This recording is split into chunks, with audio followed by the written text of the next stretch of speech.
Entonces, dame, por Tú me favor. dices cuando ya esté en Facebook Live. Eso te iba a decir, dame 5 segunditos nomás en lo que empieza. Sí, sí, no te estreses, no te estreses. Aún no pasa nada.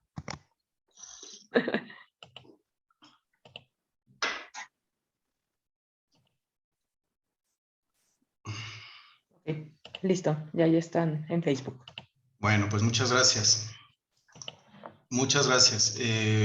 Buenas tardes y pues a esta tercera, bienvenidos a esta tercera sesión que con muchos tropezones y con algunos problemas de organización, pero que estamos tratando, digamos, de sacar adelante como parte de un seminario que estamos organizando tanto el Cuerpo Académico de Políticas Públicas del UNISMO y el Cuerpo Académico de Ciencias Políticas y como el de Pensamiento Político y Procesos Sociales Contemporáneos, como parte de una serie de actividades de coordinación colectiva, de investigación, que pretende generar una serie de productos de investigación académicos, específicamente sobre la ideología, su relación con las relaciones de dominación en América Latina,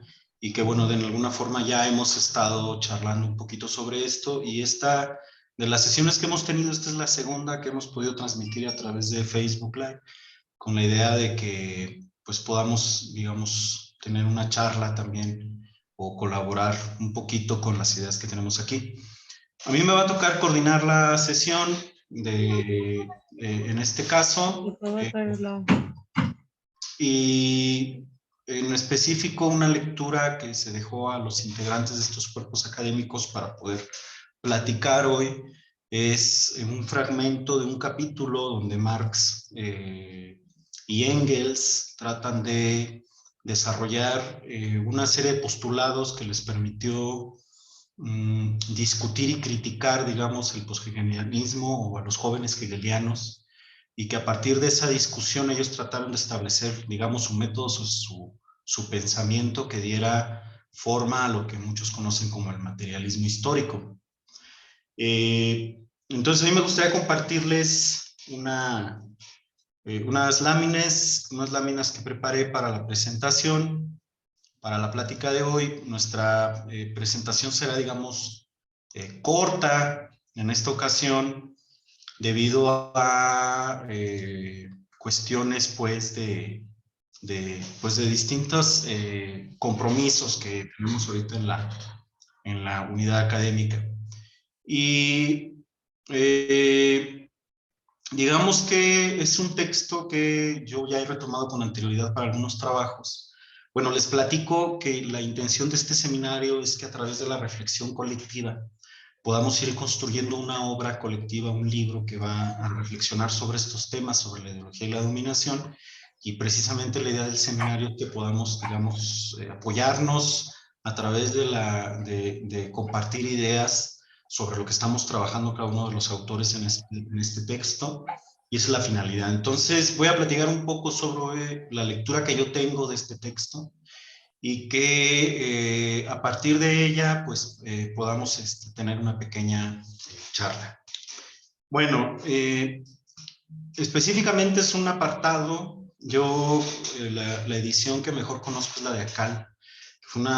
Es una traducción de Wenceslao Roses, de la ideología alemana, y que se ubica en este capítulo sobre Feuerbach, que es sobre la producción de la conciencia, y que de alguna manera establece algunos, creo yo, postulados que son interesantes para discutir cómo es que entendía Marx la ideología, por qué se refiere a la ideología alemana de una manera específica, y qué relación tiene con fenómenos como la conciencia, ¿no?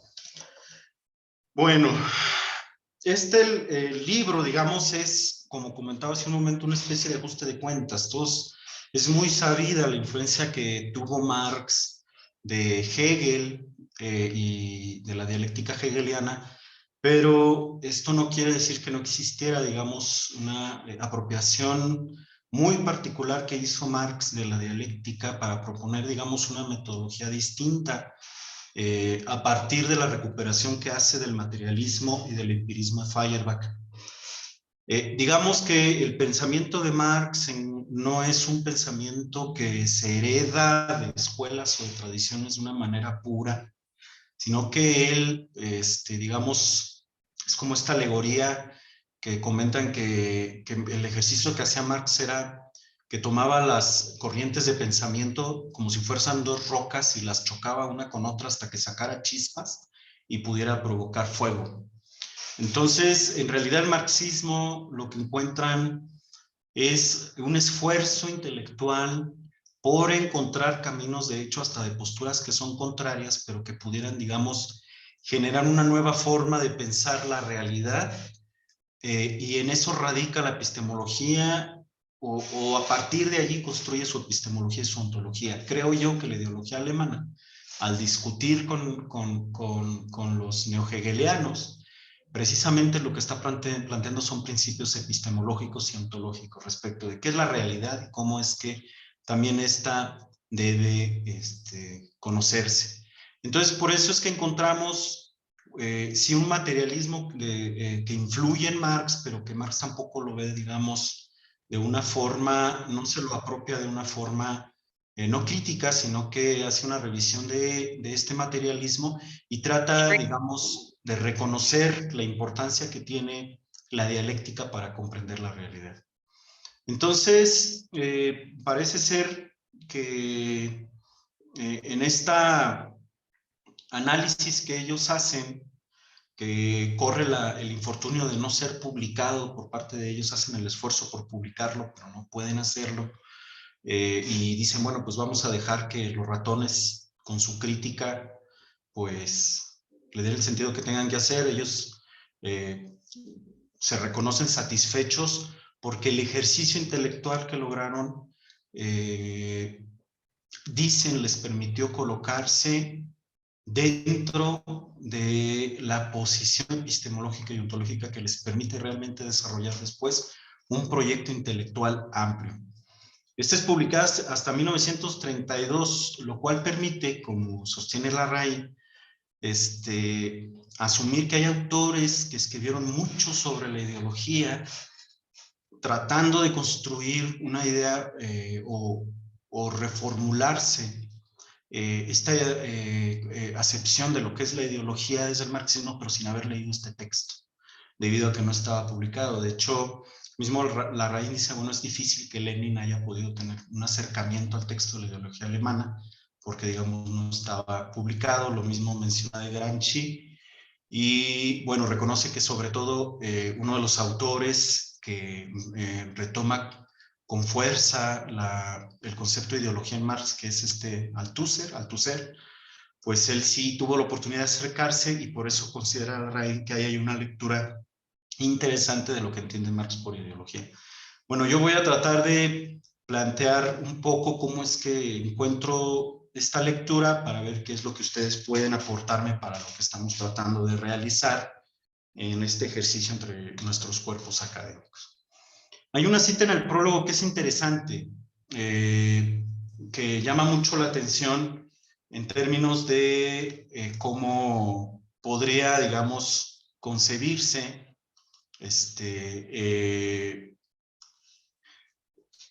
esta crítica que hacen Marx y Engels en la ideología alemana, que hizo que corriera mucha tinta, que se escribiera mucho sobre la ideología, asumiendo que un entendimiento sobre lo que Marx había postulado y Engels habían postulado sobre la ideología, pero que en muchas ocasiones se le cargan de muchas interpretaciones que parece que no están en el libro. Yo diría que los problemas que plantea Marx son complejos en este libro, pero que de alguna manera tiene hay que darle menos atribuciones de las que se le ha dado. Y creo que parte de eso se puede ver en esta cita, donde dice, bueno, un hombre listo llegó a pensar que los hombres se hundían en el agua y se ahogaban simplemente porque se dejaban llevar por la idea de la gravedad. Tan pronto como se quitasen esta idea de la cabeza, considerándola, por ejemplo, como una idea nacida de la superstición, como una idea religiosa, quedarían sustraídos al peligro de ahogarse. Ese hombre se pasó la vida luchando contra la ilusión de la gravedad, de cuyas nocivas consecuencias le aportaban nuevas y abundantes pruebas de las estadísticas. Este hombre listo era el prototipo de los nuevos filósofos revolucionarios alemanes.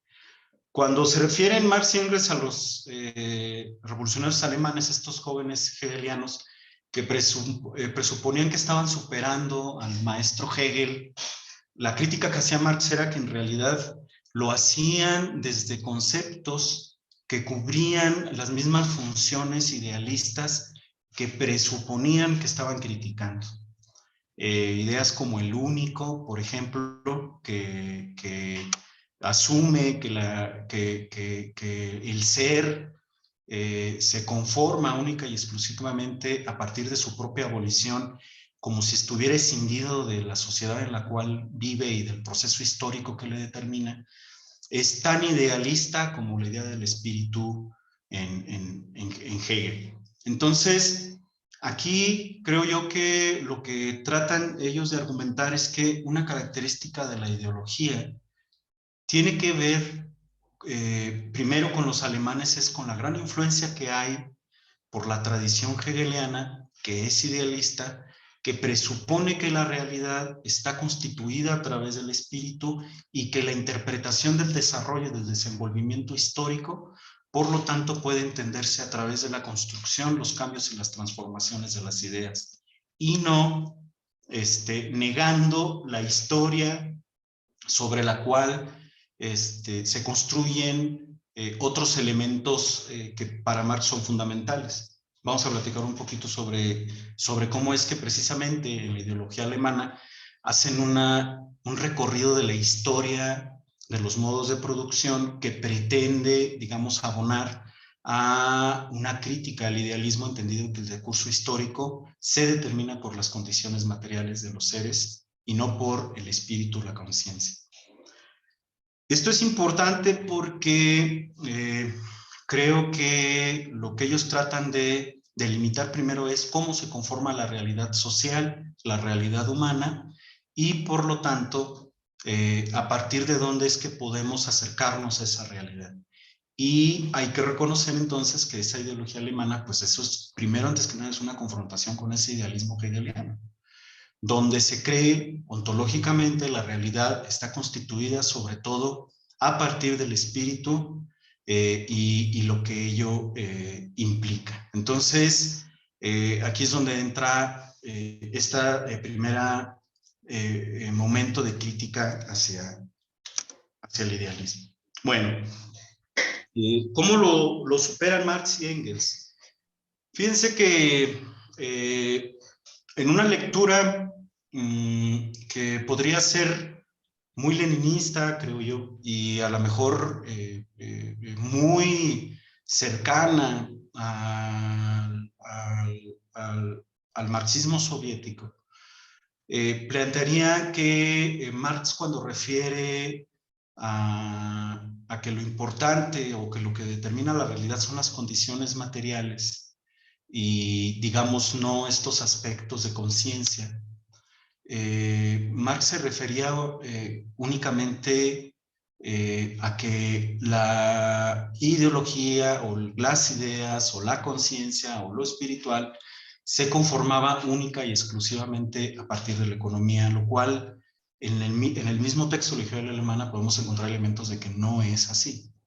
O sea, sí es fundamental e importante en términos de que reconocen que la producción material parte de las necesidades materiales como un ser, de los seres humanos como seres vivientes que para la reproducción de su vida requieren el trabajo y el intercambio. Pero a partir de esta cita podemos encontrar también que refieren a la vida como la que determina la conciencia y no la conciencia como aquella que determina la vida.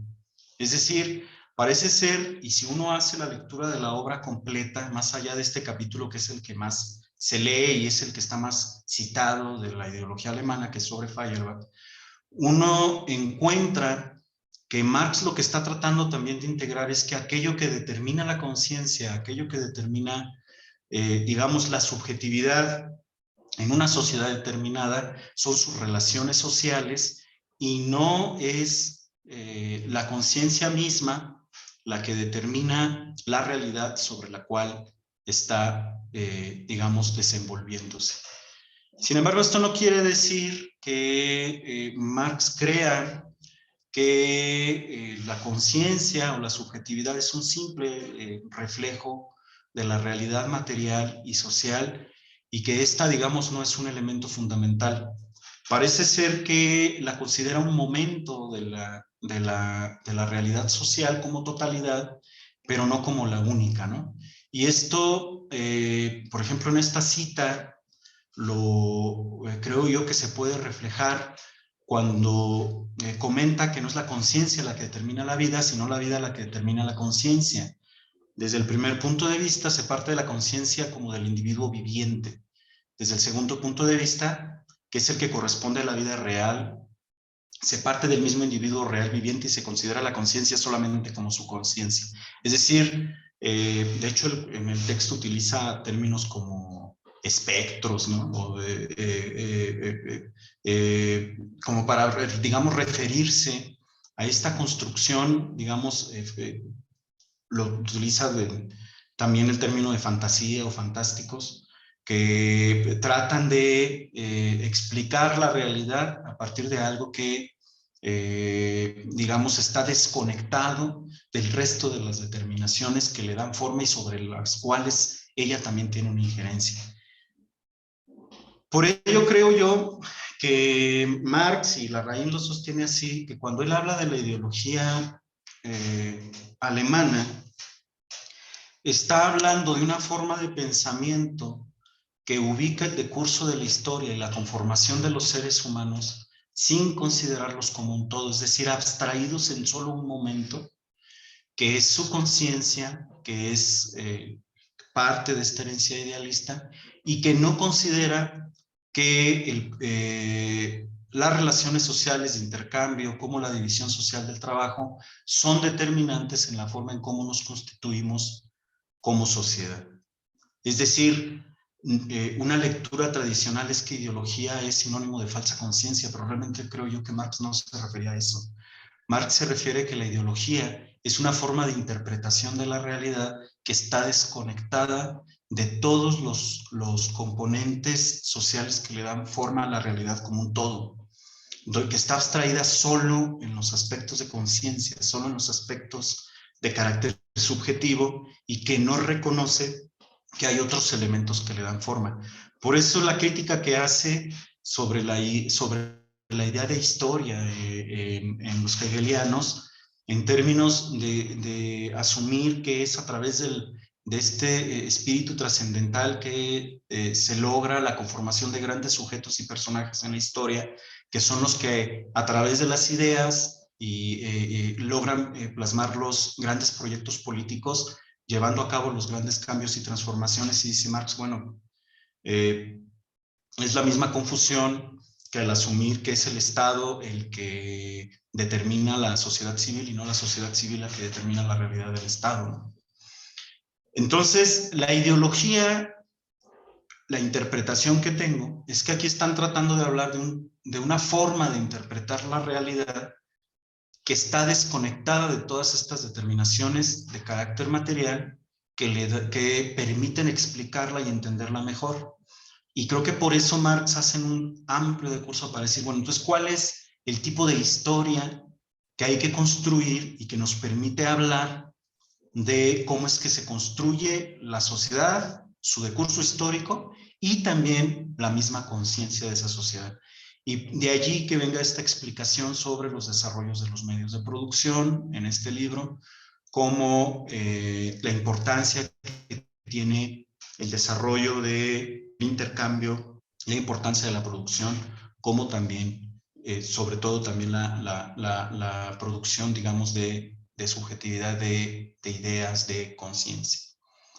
Entonces, aquí lo que trato yo de argumentar es que una visión marxista de ideología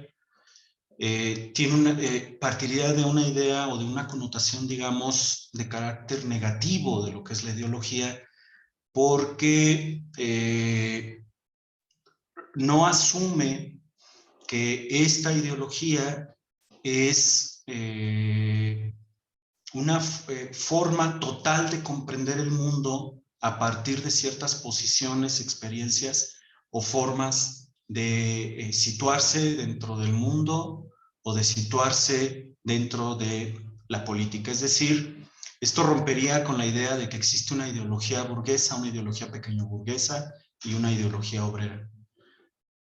Porque en realidad no es eso a lo que Marx se refería. Se refería a cómo se construye esto como un proceso que efectivamente se puede transminar a través de las relaciones sociales y que eso va generando dominación toda vez que estas ideas se generan a través de una sociedad burguesa que establece su forma de entender el mundo y que le permite, digamos, consolidar de relaciones de explotación y relaciones de dominación. Entonces, la ideología es aquella que justifica esta realidad, la comprende en ese sentido y no reconoce los otros elementos que son parte de ella como tal. Esto digamos que sí rompe con muchas interpretaciones que hay de ideología, pero digamos que esa es la lectura que hago yo del libro de la ideología alemana y que no es precisamente la lectura más común que hay, como tampoco es la única postura que hay sobre qué es lo que se entiende por ideología. Bueno, entonces aquí un poco para plantearlo, diría yo, bueno, ¿qué es la ideología? Yo asumo a través de la lectura de la ideología alemana, primero hay que entenderlo que es un fenómeno de carácter efectivamente procesual, que tiene, digamos, o sea, es producto de ciertos procesos y que es un fenómeno de carácter psicosocial y político. Esto es importante porque, digamos, esto permite reconocer la importancia que tiene la construcción de ciertos símbolos, códigos y formas de entender el mundo a través de una sociedad determinada, conformada a través de un modo de producción determinado, que está sobre todo constituida por clases, sobre relaciones de explotación, donde la ideología puede cubrir una función de justificación, ocultamiento de esa realidad de explotación y de dominación, a partir de que no logra explicar toda la complejidad y de una realidad que está compuesta como una totalidad dialéctica con todas sus contradicciones. Emerge por la existencia del lenguaje en términos de que construye simbologías e interpretaciones del mundo, se consolida y digamos se transforma, crea y recrea por la comunicación y la interacción, lo que implica que no hay agentes pasivos en la construcción de la ideología, sino que hay participación activa entre todos en su construcción, toda vez que nos apropiamos de discursos ideológicos, los reproducimos, los transmitimos y también los recreamos, ¿no? Entonces, no hay, digamos, una línea donde solo unos agentes generan la ideología y los otros son pasivos y solamente la asumen y por lo tanto tratan de reflejarla a través de sus experiencias. En ese sentido, pues, obedece a necesidades de dominación que parten de esta sociedad que está construida en clases y donde la explotación resulta consustancial. Dice Enrique Dussel que Marx no volvió a hablar de ideología, escribió la ideología alemana y después no volvió a hablar de ideología, y él sí sostiene, dice, no confundan que cuando él habla de ideología y de fetichismo está hablando de lo mismo, y que cuando habla de conciencia está hablando de lo mismo. Dice, en realidad Marx las entiende como elementos diferentes, distintos, y yo creo que eso es vale la pena porque precisamente permite encontrar entonces cuál sería la forma en la cual está escrita la ideología dentro de toda una totalidad social que está compuesta a partir de los principios de las relaciones sociales capitalistas. Y esto es que se construye como una interpretación de la realidad desconectada de toda su multiplicidad de condiciones, pero que eso coadyuva precisamente a sostener y a dar continuidad a las relaciones de dominación y de explotación en una sociedad como la nuestra. Entonces, ¿qué no es la ideología? No, como comentaba, no es sinónimo de conciencia, de cultura, de cosmovisión o de subjetividad. La ideología es un elemento de la subjetividad, pero no como toda subjetividad. Las sociedades burguesas sí se han apropiado de las subjetividades por medio de la ideologización, pero nos podemos encontrar que afortunadamente existen subjetividades que también se encuentran en contraposición a esta tendencia de apropiarse de la subjetividad por medio de posturas ideologizantes y que encuentran o pueden encontrar un camino, digamos, para poder encontrar espacios de expresión y de confrontación hacia esta imposición, digamos, de la visión de lo que es el mundo. Y digamos que es un tipo especial de subjetividad que parte de las relaciones de dominación, pero que, digamos, poder reconocerla como un tipo especial de subjetividad específica con una finalidad política dentro de la dominación, permite reconocer lo que desde la psicología social hay digamos, como entendimiento de la subjetividad de una manera mucho más compleja. Entender que existe una subjetividad a través de las emociones, de la importancia que tiene el lenguaje, la importancia que tiene la identidad, la importancia que tiene actividades como el arte, etcétera, etcétera, que son también subjetividad, que están atravesadas por política, pero que digamos no son toda ideología y que de alguna forma permite encontrar este espacio para procesos y elementos de subjetividad que no precisamente están adscritas a la dominación.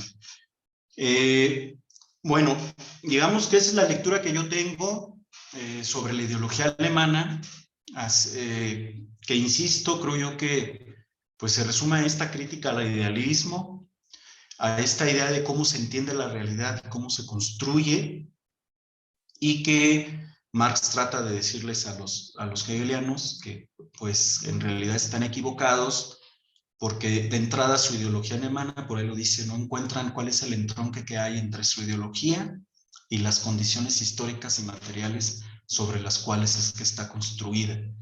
Y bueno, entonces les platico, esto es lo que yo estoy trabajando un poquito, la idea es cómo las ciudadanías que son muy cercanas a los nacionalismos de Estado, a través de cierta construcción de simbolismos, de lo político, de la pertenencia, de las formas de identidad y de lo que se asumiría como una especie de comunidad política, se va construyendo una especie de comprensión ideologizada, digamos, de las subjetividades que manden de este tipo de ciudadanía que es cercana allí, sin negar la existencia y la importancia y la trascendencia de la acción colectiva que tienen las ciudadanías respecto a sus necesidades, sus particularidades como procesos de lucha.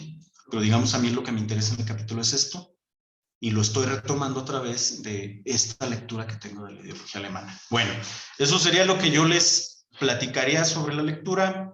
Voy a dejar de compartir aquí y pues ya dejaría el micrófono para las participaciones, para quien quisiera comentarnos algo sobre la lectura que se hizo de este elemento de la ideología alemana. Y pues bueno, pues muchas gracias por permitirme platicarles hoy sobre esto. Y bueno, yo coordino, así que quien quiera levantar la mano, participar, pues adelante. Y pues cualquier crítica, cualquier comentario, observación, bienvenida, porque pues la verdad es que mi capítulo está en construcción y pues la ayuda siempre es bienvenida.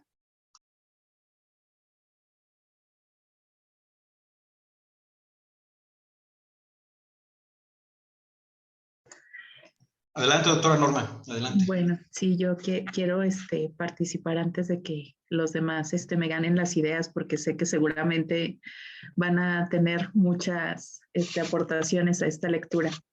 Y primero que nada, agradecer al doctor Moya la lectura y decirte que me hiciste recordar al doctor Eligio, con estos temas y este apasionamiento que él tenía también por Hegel, por el autor. Y pues bueno, creo que ahí en la unidad hay tú y otros dignos representantes de este análisis del doctor Eligio. Y yo, más que una pregunta, yo tengo una duda sobre esto último que nos comenta, doctor. Si la ideología no es esto, no es el lenguaje, no es la cultura, no son estas subjetividades, sí, ¿cómo es que logran integrarlas? O sea, porque realmente también no podemos hablar de ideología sin remontarnos a estos conceptos, que si bien es cierto, no la pueden definir, pero tampoco la ideología se puede desligar de ellos. Y esto está pues, muy relacionado porque, bueno, también dentro de los trabajos o algo que he analizado, en lo que se refiere a la construcción de la cultura política, pues obviamente esto está ahí presente y muchas veces existe justamente esa dificultad por poder ubicar un concepto ideológico que atienda o describa a una población. Entonces, no sé si nos pudiera como aclarar un poco más estos aspectos, cómo no lo podemos desligar, o más bien, cómo se encuentra presente y al mismo tiempo está como desvinculado. No sé si sea esa una apreciación correcta, pero eso es algo que a mí me queda esa duda. Muy bien, sí, sí. César levantó la mano y si quieres, doctora Norma, ahorita vamos dándole cauce. Sí, muchas gracias, doctor. Buenas tardes. Pues antes que nada, muchas gracias por la presentación. Es algo de lo que pues también hemos venido platicando nosotros en lo personal, pues porque es asesor en mi investigación, ¿verdad? Y me surgen un par de preguntas que me llama la atención cómo podrían atenderse, sobre todo si va para una publicación y creo que nos ayudaría a entender otras cosas que a veces no quedan muy explícitas en las discusiones actuales. La primera tiene que ver con una afirmación que hace Luis Villoro, en la cual sostiene que el marxismo a veces también se vuelve ideológico, ¿verdad?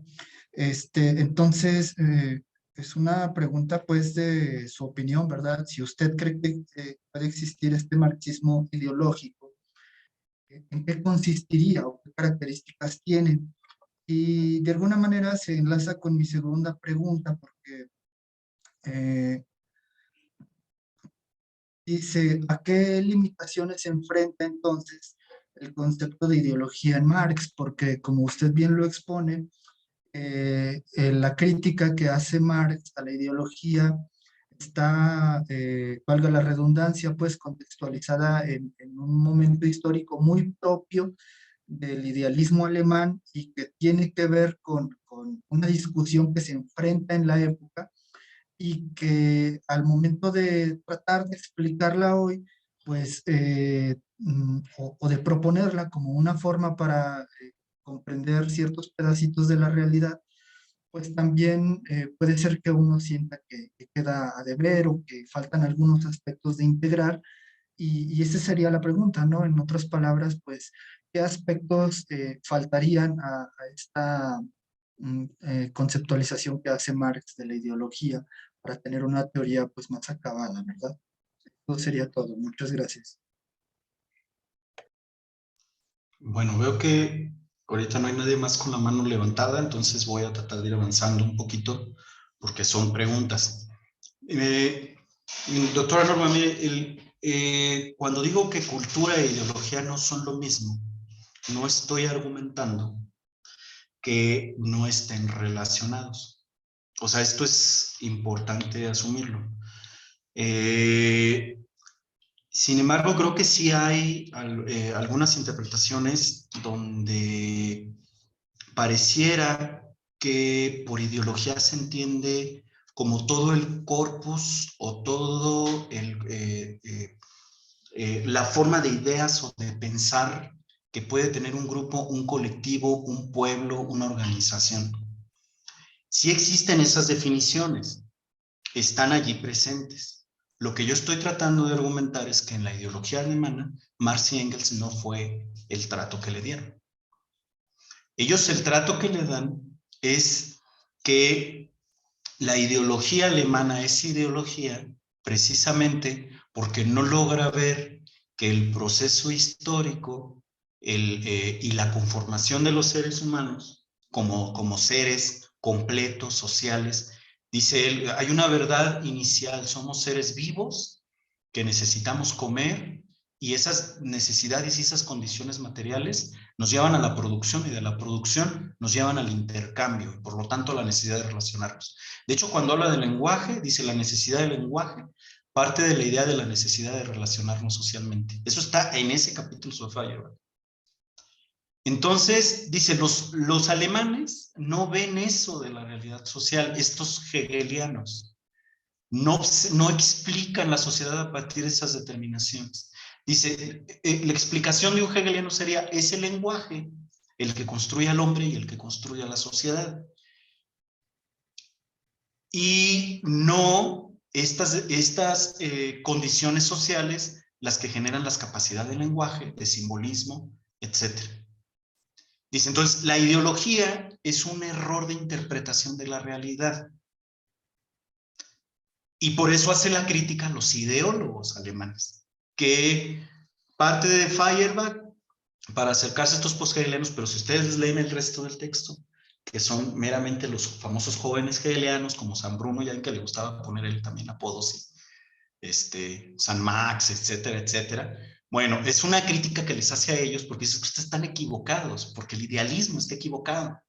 Por eso la dialéctica que retoma Marx en el Capital, dice, yo lo que hice fue ponerla de cabeza, porque estaba de pies, estaba pensado que era este gran espíritu, y insisto, dice Marx, estos espectros, estas figuras fantasmales que creen que es lo que crea la realidad, y dice, no, son los seres concretos, con sus acciones, con sus prácticas.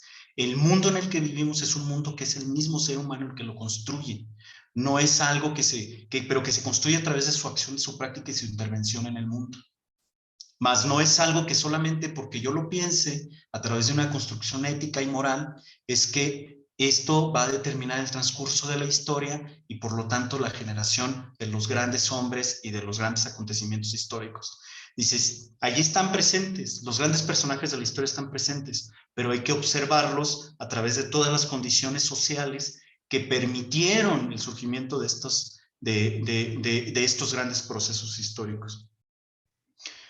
Por ello es que creo que esta ideología lo que trata de hacer es, digamos, tratar de ocultar aquellas relaciones sociales que son fundamentales para la concreción de la realidad, pero que permitan también justificarla, específicamente justificar esas relaciones de dominación y de explotación.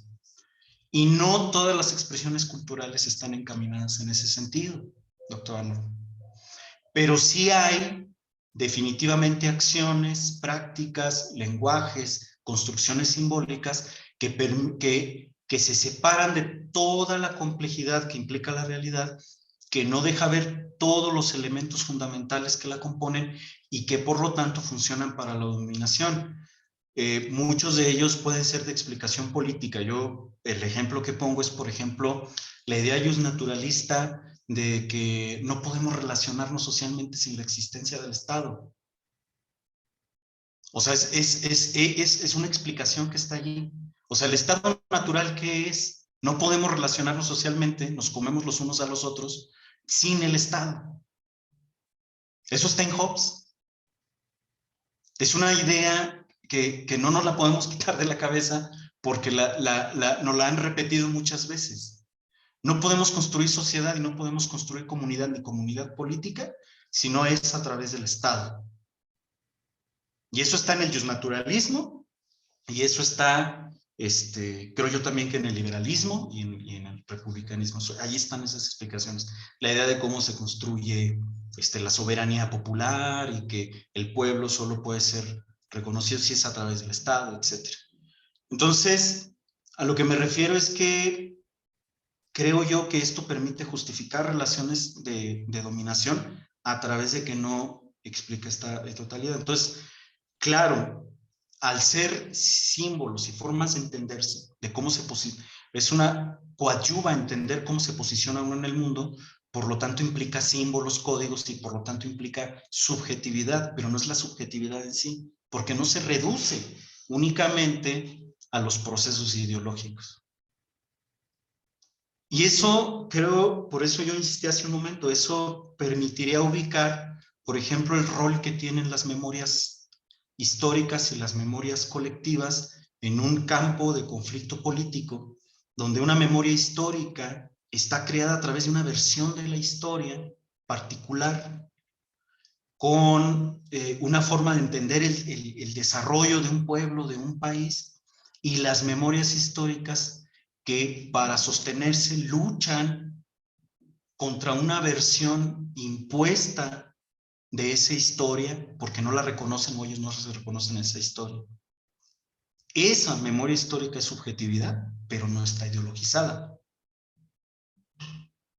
Porque trata de encontrar otro camino y puede partir de cultura, puede partir de símbolos, de significados, y hay toda una importancia del lenguaje en cómo se construye el sentido de comunidad, pero esa memoria histórica, digamos, rompe o puede tratar de romper con una memoria histórica que lo que trata de hacer es crear subjetivamente la idea de una uniformidad como sujetos, de un todo, como si no existieran particularidades, como si no existieran historias milenarias, como si no existieran, etcétera, etcétera. Entonces, permite, si nosotros reducimos el concepto de ideología como esta idea que planteaba Marx de cómo la sociedad burguesa como clase dominante crea una visión dominante del mundo. Sin embargo, no dijo Marx que era lo único que iban a encontrar de ideas, ni era lo único que iban a encontrar de tradiciones, ni era lo único que iban a encontrar en una sociedad, sino que hay luchas por imponer esta visión, hay luchas por imponer estas visiones dominantes y que por distintos medios y acciones, la comunicación juega un rol fundamental, se puede instaurar estas versiones de la realidad, pero da posibilidades de entender que también se pueden construir formas de comprender el mundo, de simbolizarlo y de significarlo, que puedan ir en contra de esta imposición dominante de la realidad. Si es que reducimos la ideología a este aspecto. Y entonces nos permite reconocer otras subjetividades, nos permite reconocer en la cultura otros elementos simbólicos, otros elementos que van más allá de el asumir o el reconocer esta dominación y que puedan identificar otros elementos de entender su historia, su decurso histórico y su desarrollo, ¿no? Ahora, yo sí creo que, un poquito partiendo de César, algo que, bueno, eso ustedes saben que tiene que ver con el gusto que tengo yo por la psicología y por cómo entiendo yo estas cosas. Sí creo que en Marx no hay una psicología acabada, porque sobre todo él, como ustedes saben, estaba sumamente preocupado por la crítica que hizo él a la economía de su tiempo, que era la economía más, pues era lo que estaba en boga en su tiempo, la economía, el tipo de economía política que estaba en boga en su tiempo y que, digamos, su parte fuerte teórica de su pensamiento se descargó ahí, sus energías se descargaron allí. Eso no quiere decir que no encuentren estos elementos de pensar sobre cómo se construyen las subjetividades en Marx, y por supuesto hay muchos autores que han discutido esto y lo han hecho mucho a partir del texto de la ideología alemana. Bueno, yo creo que el caso de la Escuela de Frankfurt es un claro ejemplo de cómo se trató de construir una teoría sobre las subjetividades a partir del marxismo. El mismo Althusser es otro ejemplo a través del estudio de las ideologías y de los aparatos ideológicos de Estado. Gramsci definitivamente es otro ejemplo de estos esfuerzos y digamos que no es algo nuevo el querer despuntar a través de los análisis de Marx a construir teorías que discutan la conciencia o que discutan la subjetividad a partir de los postulados marxistas. Eso no es algo realmente, digamos, nuevo. Entonces, digamos que no fue, creo yo que la ideología alemana, más que pensar en ser un tratado sobre psicología, César, no sé si eso es más o menos lo que, a ver si así lo puedo contestar, en realidad era eso, era una confrontación que quería tener con los hegelianos. Quería darles respuesta a los hegelianos y quería resolver su conflicto con el idealismo alemán. Era eso. Pero no puede uno encontrar allí un análisis profundo de lo que es la subjetividad o amplio y completo de lo que es la subjetividad y de lo que es, digamos, todos estos elementos de carácter psicológico. Entonces lo que hay que hacer es trabajar a partir de esto y a partir de la crítica. Sin embargo, creo que sí se puede aportar teorizaciones y conceptualizaciones interesantes sobre estos elementos partiendo de esta misma crítica que él hizo al idealismo. Es decir, al final, ¿cómo nos constituimos como seres humanos? ¿Cómo se constituye la conciencia? ¿Cómo nos constituimos subjetivamente? Pues es a través de nuestras relaciones sociales. A través de nuestras relaciones sociales es que nosotros nos constituimos como sujetos. Esto es algo muy importante en términos de pensar en una teoría que permita abonar desde el materialismo la forma en cómo se constituye estos aspectos de carácter psicosocial en los seres humanos. Pero bueno, ya me alargué mucho porque la idea no era que yo hablara tanto. Más bien que podamos participar entre nosotros. Insisto, esa es la lectura que yo tengo del texto, ¿verdad? Y a partir de eso es que yo les comparto estas ideas.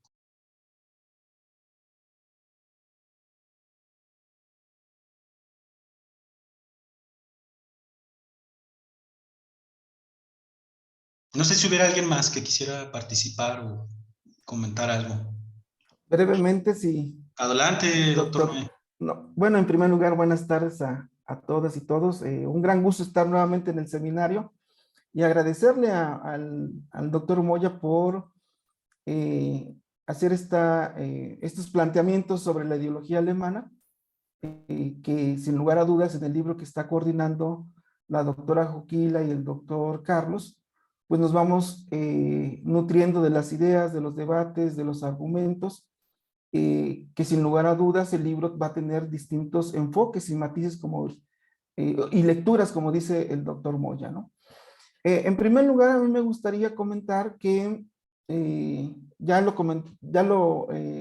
poco lo había argumentado el doctor Moya, en el sentido también del estilo de Marx, ¿no? En ese momento, un estilo narrativo que confronta a los ideólogos alemanes.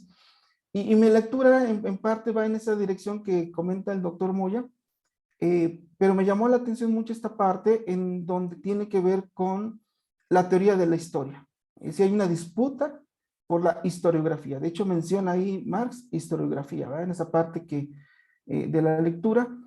Y está haciendo una disputa de cómo conciben los alemanes, sin lugar a dudas, en la idea del espíritu universal que, digamos, ha dejado Hegel en la interpretación de la historia universal, ¿no?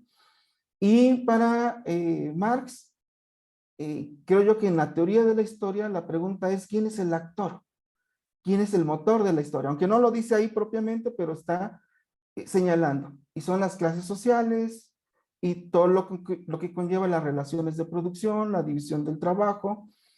Por esa razón, señala que hay una clase dominante, ¿no?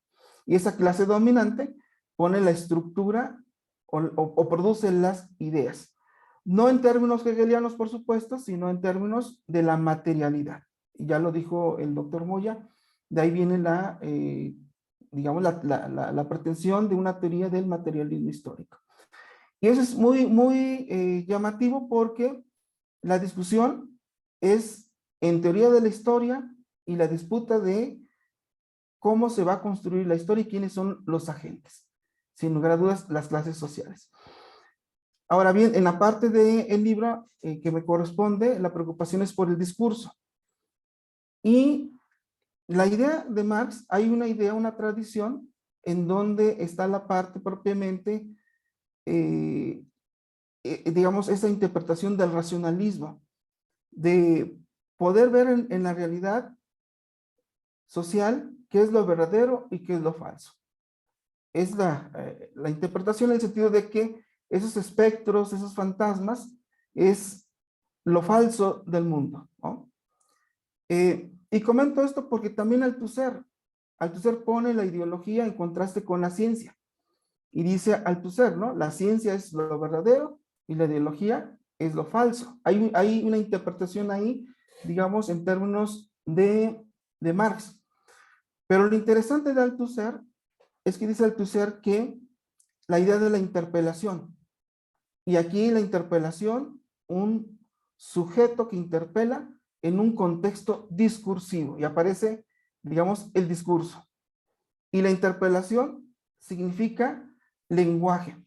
Y aquí me parece algo muy relevante. Si bien es cierto, Marx tiene esta parte de un racionalismo de qué es verdadero y qué es falso, pero por otro lado, también es cómo se construye la conciencia. Y la conciencia se construye debido al lenguaje. Las relaciones de producción es cómo nos comunicamos, es el lenguaje, y avanzaría un poquito más, es el discurso. De hecho, es importante también comentar que es la tradición marxista, pero también los liberales están pensando en la ideología, que no es el tema propiamente aquí.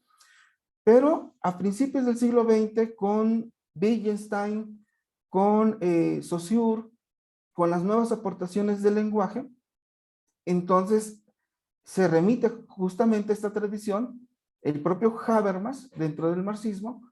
¿Por qué? Porque no había una discusión todavía, digamos, consistente entre el lenguaje y el marxismo.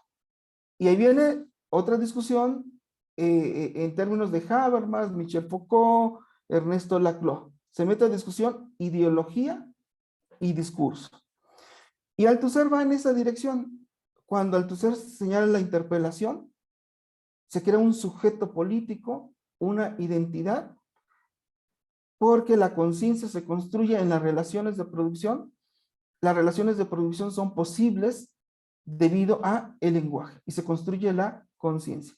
Y eso me parece que es para la herencia que se deja en el marxismo y el lenguaje y el discurso, la gran aportación de Marx, que la conciencia es una construcción a través del lenguaje y que después en las teorías del lenguaje del siglo XX va a desembocar en lo que es el discurso y la importancia del discurso.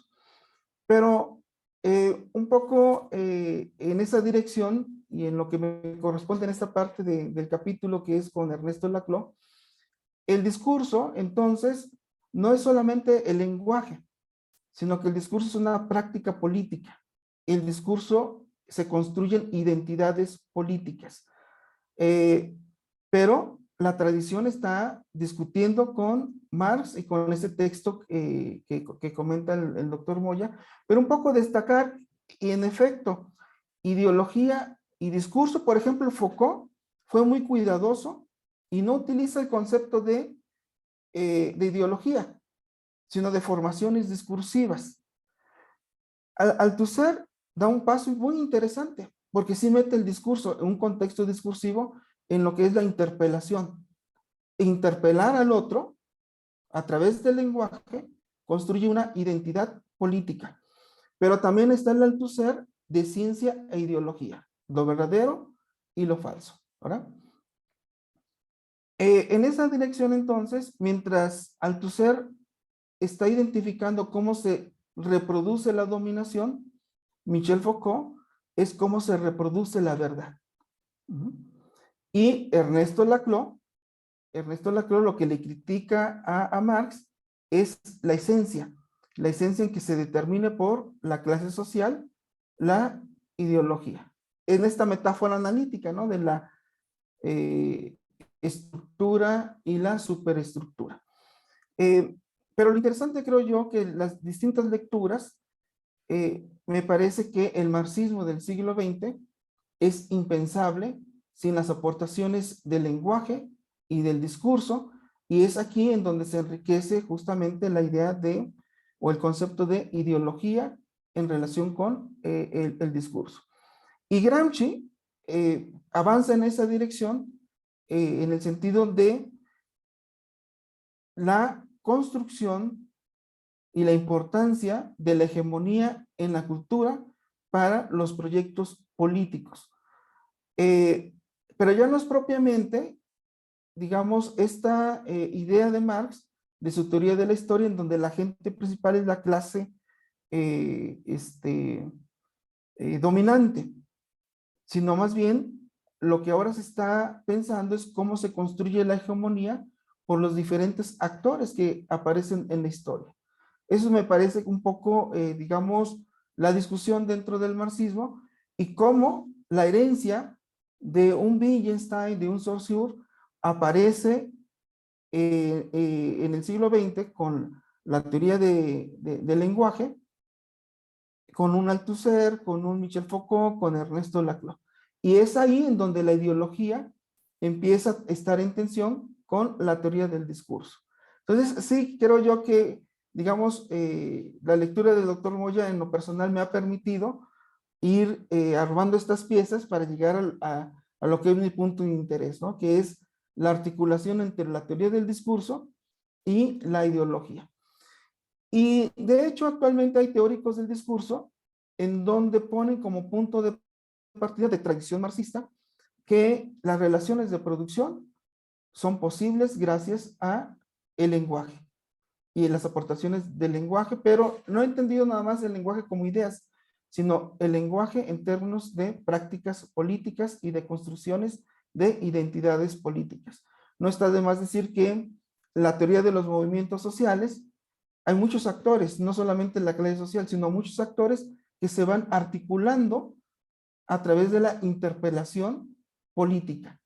Y yo creo que está dentro de la misma tradición, sin lugar a dudas, de Marx, de la ideología alemana. Entonces, un poco quería poner también y compartir las ideas para poner orden y ver la discusión entre el discurso y la ideología a partir de los planteamientos que señala el doctor Moya. Gracias, doctor Moya. A usted, doctor Noé, muchas gracias. ¿Alguien más? Buenas tardes. Buenas tardes. Pues en primer lugar quisiera saludar a todos, darles las gracias por estar en esta reunión de cuerpos académicos. Yo primero quisiera mencionar que ha sido muy agradable releer estos textos clásicos, ¿verdad? Y que como todo texto clásico está vigente. Estaba revisando algunas notas sobre la citación que se ha hecho a este texto y hasta el año 2021, ¿verdad? Es uno de los textos más citados en el mundo. Eso habla de la vigencia de las ideas. Y menciono este dato por varias razones. En primer lugar, porque estamos en un espacio donde reflexionamos en torno de la investigación y de la vigencia de los autores pese al tiempo. Un texto, ¿verdad? Como ya lo mencionaba el doctor Moya, escrito en el siglo XIX, pero publicado ya en su versión completa hasta 1932, nos invita a varias reflexiones. Y este apartado en particular a mí me gustó muchísimo y con su reflexión, doctor Moya hizo que afloraran más dudas, ¿verdad? Yo hice un poco el ejercicio en varios sentidos. Por un lado, este pequeño apartado observo varias cuestiones. La primera, por supuesto, que tiene que ver con la noción de la historia. Es decir, ¿qué estamos entendiendo por la historia? ¿Verdad? Como una crítica a esta forma idealista de la construcción de la historia basada en una visión del hombre abstracto, ¿verdad? Y esa es una de las primeras críticas, en donde no solamente me parece que está criticando a los idealistas alemanes, a los jóvenes idealistas alemanes de la fracción de la derecha, ¿no? Sino que está de resolana, pasa a traer a toda la teoría clásica, a toda la teoría política clásica del origen del Estado, pero también me parece que lo que está pretendiendo Marx y Engels en este apartado es justamente abrir las posibilidades de un proceso de transformación. ¿En qué sentido? En primer lugar, que el proceso de construcción de la historia traspasa el reino de la necesidad, es decir, si pensamos en el concepto de Estado, y ahí es hacia donde yo lo quise reflexionar, porque como nosotros estamos trabajando en la parte de las políticas públicas, evidentemente estamos pensando desde una visión centralista del Estado. Entonces, lo que observaba es lo siguiente. Hegel cuestiona a la teoría clásica el origen del Estado, ¿verdad? Como ya usted lo mencionó, es una visión naturalista. Hegel dice que es en realidad una capacidad de la autodeterminación del sujeto. Marx, cuando retoma Feuerbach, ¿verdad? Digamos que lo utiliza, ¿verdad? Quizá la expresión es la más apropiada, pero lo utiliza como un mecanismo para criticar el idealismo y para criticar justamente a este materialismo que se queda en esa dimensión abstracta. Ahí encuentro, me parece, que las condiciones de posibilidad de pensar en esta encrucijada en la que nos encontramos. Por un lado, la división del trabajo, ¿no? Es decir, la relación del hombre-naturaleza ya no se queda en esa dimensión abstracta, sino que el trabajo, ¿verdad?, es la categoría que nos está implícitamente mencionando en este apartado, o por lo menos así la aludo. ¿En qué sentido? Esa división del trabajo que no solamente se expresa a través del trabajo del proceso de transformación de la naturaleza, sino también en la producción de las ideas. Y esta parte me parece que es la que requiere el ejercicio de reflexión, porque es ahí donde podemos de algún modo reflexionar sobre la construcción de la ideología. Por un lado, entonces observamos que en esta construcción de la división del trabajo, donde existen construcciones ideológicas, hay procesos de producción y de distribución también de las ideas que forman parte, ¿verdad?, del modo de producción. Es decir, que el sistema capitalista no solo se mantiene por las relaciones económicas en sí mismas de producción, sino también por este discurso, no quiero utilizar ahorita la categoría de discurso porque si no me voy a saltar la pregunta que tengo, sino que también está el imperio de las ideas que está formando y modelando justamente modo de producción. Y me parece que ahí es donde a mí en lo particular me gusta pensar en el sentido de que se rompe con la noción de la necesidad, pero también se abre el proceso de la idea revolucionaria. Y creo que ahí, evidentemente, en esta lectura, ¿no?, en este apartado nada más, pues encontrar la idea de la forma revolucionaria que va contra esa noción de hombre abstracto, pues no se puede explicar en estas páginas, ¿no? Sin embargo, me parece que ya está asomando hacia esa perspectiva y que en ese sentido, justamente en la línea de discusiones en donde nosotros nos encontramos para ir cuestionando el papel del Estado, el papel de los nacionalismos, por supuesto, y donde yo tengo una pregunta, doctor Moya, porque ahí es donde yo ya me atoré cuando usted, me gustó su exposición porque no la esperaba, justamente con el tema del lenguaje, ¿no? O sea, ¿por qué no el lenguaje es ideología? O sea, ¿en dónde está la construcción epistemológica que permite esa distinción, ¿no? Porque habló de varios conceptos que quizá ya en la jerga del marxismo utilizamos incluso hasta como sinónimos, como son conciencia, revolución, lucha social, proletariado, en fin. Entonces, aquí cómo epistemológicamente marcamos esa diferencia que nos pudiera iluminar hacia procesos de transformación para estas nuevas realidades que tenemos hoy, ¿no? Como un reto de los que Marx quizás nos ha dejado.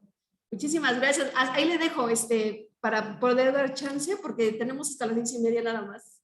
Muchísimas gracias. No, gracias a usted, doctora Julia. Nos quedan 24 minutos. ¿Alguien más que quiera participar? Gracias, gracias.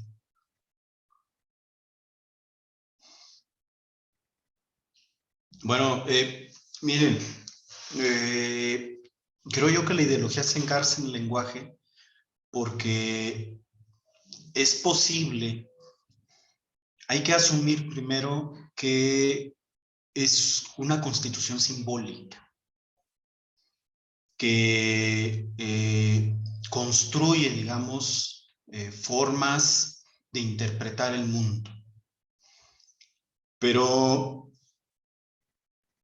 asumir que es lenguaje es reducir el lenguaje como todo un proceso cognitivo, con procesos psicológicos básicos, complejos, determinados, a esto, a la construcción de una forma de comprender el mundo y de comprenderse en el mundo, que sí, que construye identidades. Pero el lenguaje, digamos, es algo que va más allá de la ideología, toda vez que permite otras cosas. Para esto habría que acercarse específicamente a lo que se ha trabajado sobre el lenguaje hoy día y que, digamos, atiende a otros elementos que no están precisamente adscritos a la terminología de ideología. Voy a poner el ejemplo. ¿Qué importancia tiene el lenguaje, por ejemplo, para la reconstrucción de los recuerdos? Eso que tiene que ver con ideología y política. Pero en psicología eso se estudia. ¿Qué importancia tiene el lenguaje o cómo se construye el lenguaje en un niño a partir del desarrollo de sus emociones? En términos de cómo se significa él y cómo le permite significar el mundo a través de cómo va construyendo sus emociones. Yo preguntaría eso que tiene que ver con la ideología. O sea, es que el lenguaje, lo que se estudia en lenguaje, en neurociencias, en términos de cómo se desarrolla el lenguaje, como comprensión, como absorción, o sea, son muchos otros elementos. Pero es posible, o sea, la ideología no puede construirse sin el lenguaje. O sea, eso es importante, o sea, sí es algo que hay que establecer. O sea, está engarzada en el lenguaje y es posible a la capacidad humana de la construcción y la constitución del lenguaje que se producen ideologías, se transmiten ideologías, se instauran ideologías y estas se reflejan en acciones y prácticas determinadas. Pero decir que sea lenguaje, la ideología sea lenguaje como tal, es difícil porque, digamos, no podemos observar claramente la relación que existe en todos los elementos que permiten la construcción de estas ideologías a través del proceso del lenguaje. Y fíjense que eso es curioso, pero realmente de repente parece que Marx utiliza el término de espíritu y de conciencia como sinónimos. O sea, es que él realmente no lo deja muy claro, no deja muy claro qué se refiere por completo con conciencia o hace estas menciones, pero no lo deja, digamos, muy claro, pues. No lo establece como tal. Por eso es que yo asumo que la ideología no puede entenderse sin el lenguaje, pero no son lo mismo. Porque hay otros ámbitos del lenguaje que son fundamentales, que son importantes, que nos permite explicar, por ejemplo, el arte, que nos permite explicar otro tipo de elementos de lo humano, de lo que nosotros somos como humanos, y que no están precisamente adscritas, digamos, dentro de lo que son los procesos ideológicos, ¿no? Entonces, es eso a lo que me refiero, pero eso no le resta importancia en términos a la ideología como proceso subjetivo. O sea, la ideología sí es subjetividad, o sea, eso lo asumo, pero no es la subjetividad en sí, no es toda la subjetividad en sí, ni todo lo que podemos asumir como subjetividad. Todo lo que implica la subjetividad humana, ¿no? Entonces, eso es a lo que yo quiero tratar de llegar, que creo yo que en Marx, en la ideología alemana, él se refiere a algo más limitado. No trata de argumentar que lo que está hablando es de una teoría que explica toda la cultura, o una teoría que explica cómo es que se producen todas las ideas en todo momento histórico. En todos sus aspectos completos, pues, sino que habla de aspectos específicos, y yo creo que esta pugna por la historia que menciona el doctor Noé, pues es fundamental, porque es lo que explica al final cómo es que los sujetos se van concretando, no solo en términos ideológicos, no solo en términos subjetivos, sino que se van determinando a través de un devenir específico donde el desarrollo de las fuerzas productivas resulta importante. Por eso la categoría de trabajo es tan importante, que aparece como relevante también en la ideología alemana, como lo hacen otros textos. Entonces, es a eso a lo que me refiero. Digamos, si uno se acerca a los lingüistas, uno va a encontrar problemas que no están en la ideología alemana, como lenguaje, pues. O sea, ese es el asunto. Eso es lo que encuentro. David levantó la mano hace un momento. Bueno, no sé, doctora Coquila, si eso ayuda un poco a responder. Pero bueno. Gracias, doctor. Sí. Adelante, David. Yo creo que bueno, cerramos. Buenas tardes. ¿Me escuchan? Sí. Sí, adelante, David. Buenas tardes. Me alegra ver los profes, compañeros. No, simplemente quería yo hacer una pregunta justo con esto último que está diciendo. No me logré acercar pues mucho al texto de Marx, pero quisiera hacerle una pregunta a usted y alrededor de la reflexión del doctor Noé. Si tal vez la ideología no se materializa o no se concretiza en la acción propiamente dicha. Es decir, cuando el sujeto, digamos, asume una posición frente a un conflicto particular y digamos, mediante su proceso cognitivo, mediante su representación social, o mediante lo que él conoce de su entorno, pone en práctica esa ideología para conflictuar o para tratar de plantear alguna respuesta a un problema social, etc. Si no será plausible, digamos, esa idea de que la ideología se materializa en la acción participativa, en la acción política. Es una duda, una idea que tengo ahí. Pues a lo mejor, bueno, no sé si la pregunta iba para mí o iba para el doctor Noé, a partir del comentario que haces, pero... ¿Perdón? Sí, o para conversar sobre eso. Para conversar sobre eso en 10 minutos, ¿cómo ven? A ver si hay manera de resolverlo. Sí, mira, es que desde las posturas pragmáticas, precisamente el lenguaje y práctica no van desengarzados. O sea, solo es posible entender el lenguaje a través de la acción. Y la acción, de hecho, el lenguaje mismo es una acción, son posibilidades de acción. El poder reflexionar, pensar, simbolizar, en sí mismo ya es una acción. Entonces, esto es importante porque la pragmática en el lenguaje implica cómo la interpretación del mundo guía también la acción y guía la práctica. Entonces, digamos que en toda construcción de carácter subjetivo, la subjetividad no puedes encontrarla desengarzada de la acción y la práctica. Y fíjate que yo creo que hay algunas coincidencias con Marx. Yo donde sobre todo lo encuentro es en las tesis sobre Feuerbach. Si tú lees la primera tesis sobre Feuerbach, esto, bueno, lo comento muy seguido, pero una de las críticas que le hace Feuerbach dice es que es creer que el mundo material puede ser conocido de una manera empiricista, es decir, solo a través de nuestros sentidos, como si ese conocimiento que se produce no está mediado por la acción del hombre sobre esa misma realidad. creo yo que es parte de la lectura que yo haría de la primera tesis sobre Feyerabend.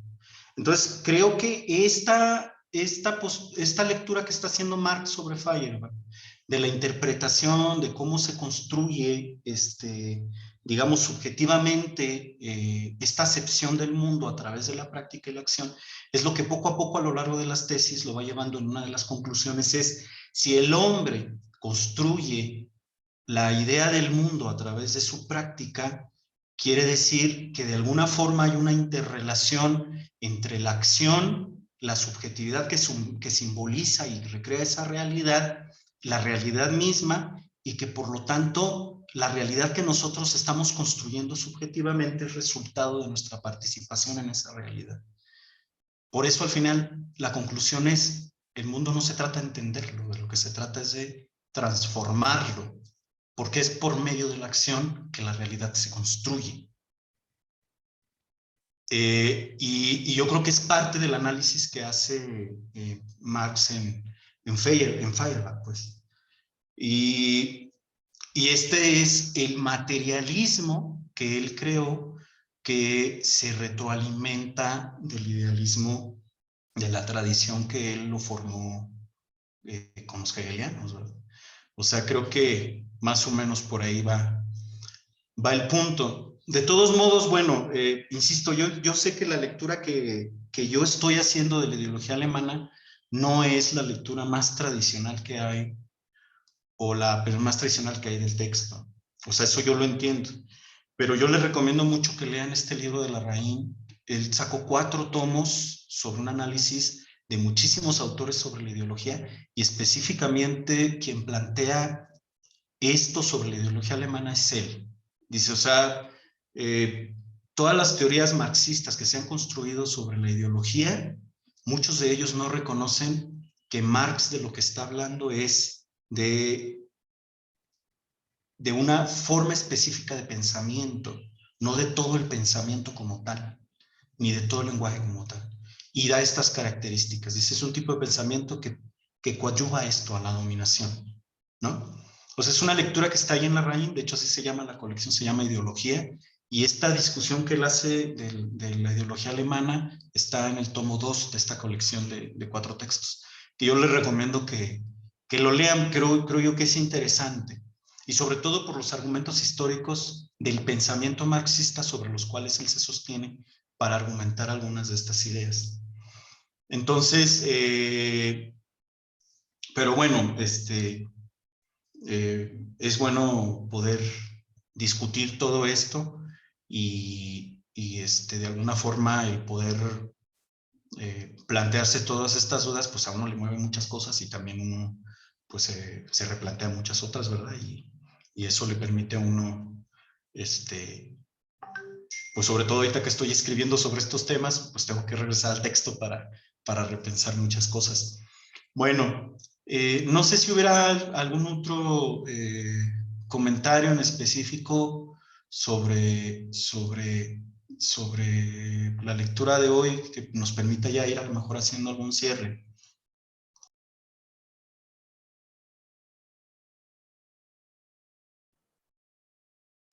Bueno, miren. Sí, adelante, doctor Ernesto. Perdón, doctor Ernesto Menchaca. Gracias, doctor Moya. Pues nada más una pregunta en términos de lo que comentabas.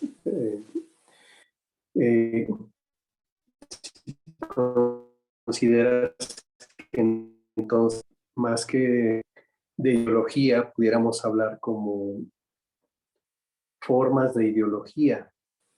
Igual que como en ese mismo texto, en lugar de conciencia, se habla de las formas de conciencia. Es decir, así como se habla de una ideología general, y luego dice Marx, hay una ideología alemana, pero luego también puede decir hay una ideología, o sea, podríamos hablar como de que hay ideologías en distintos ámbitos y distintos niveles, incluso la ideología de un individuo, de una persona, ¿no?